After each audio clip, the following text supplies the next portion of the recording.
Those OGs of Edgar TV are going to love this. A bit of a flashback episode here where we're looking into the rules of darts. Something we used to do in the very early days of Edgar TV, before the days of having a nice office with nice fancy lighting, with better cameras and microphones and things.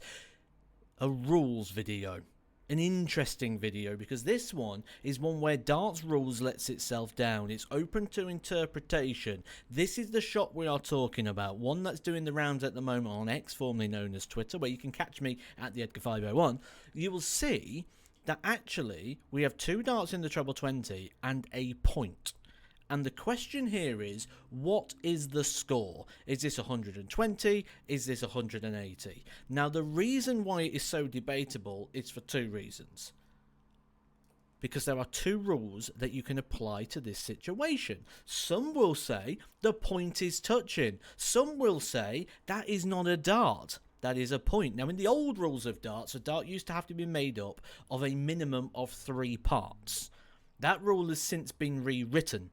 And I think part of that may be down to things like all-in-one systems, where you've got a flight and a stem all put into one. So it's not 2 parts, not a stem and a flight. It's an all-in-one moulded system.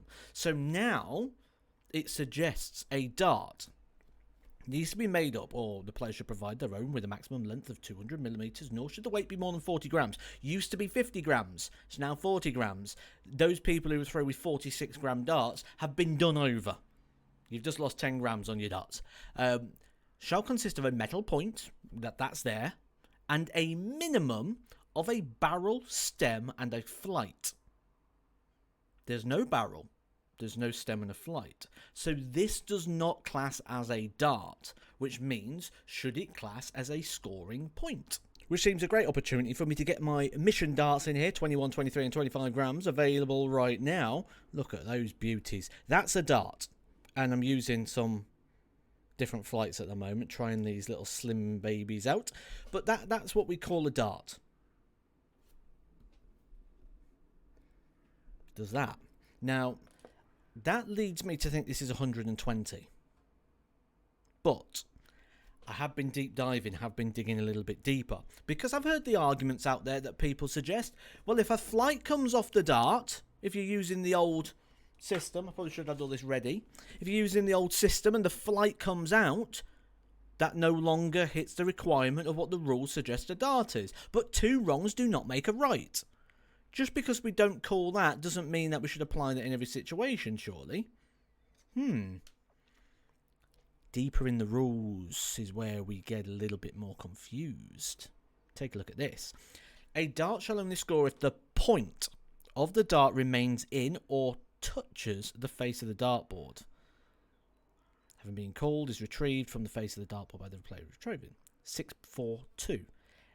A scoring dart is counted by reference to the segment in which the point of the dart enters and remains touching the fascia of the dartboard. In this situation, the point remains and is touching the fascia of the dartboard. It doesn't reference what the rest of the dart needs to be. It references the point. Gets confusing, doesn't it? And this is where I think darts needs to be a little bit more transparent. There are a couple of rules in darts where we've sort of got interpretation, but now we've got interpretation. Which rule do you apply? Do you say that is not a point? That is not a dart, that's a point. And it doesn't meet the requirements of what a dart is, so I'm not going to score it. And secondly, do you intro the rule where you go, well, actually, it says the point needs to be in the board, and the point is in the board? So, interesting, isn't it? So, if the interpretation of the rule here is, whilst it's in your hand and thrown, once it hits the fascia of the board, if the point stays in but the dart doesn't, the point scores. This is interesting now, because now I'm going to be looking at maximising this. Of course you do. You find a hole in the system. Surely, if we could come up with... So there are systems now where you can go into the barrel and you can get removable points. There's things like Calburn and brands do different systems of their own where you can take the points out and in. Surely, we could make a spring-loaded sort of point here and barrel that on impact of the board, you go remember this is flying through the air, hitting the board, there's impact, that's stop. Surely we could make like a spring-loaded thing that knocks the barrel off the dart and just leaves a point in the board. Think of the advantage that would be. It would give you a clean, open target to throw for all the time. There'd be no darts in the way. There'd be no flights in the way. You'd have no blockers on doubles. So maybe there's a hole in the ruling system that actually could interpret a development in equipment, maybe for the short term until the authorities cotton onto it. But to answer the question, what do I score this?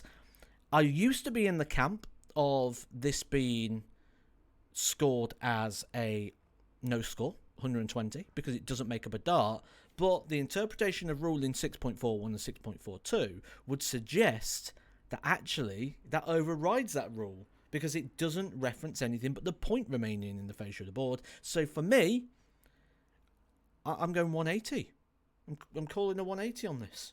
But I would also like to see a little bit more clarification, because I think different people may interpret different rules here, and I can certainly see that from the interactions over on X, that there's a little bit of discrepancy, and rules should be black and white. Hope you've enjoyed this video. Let me know what you would do with this situation down in the comments section. I'll catch you soon for some more Edgar TV, where hopefully I'm going to be bringing out the new Matthew Edgar barrel releasing darts that don't block anything. Millionaire incoming.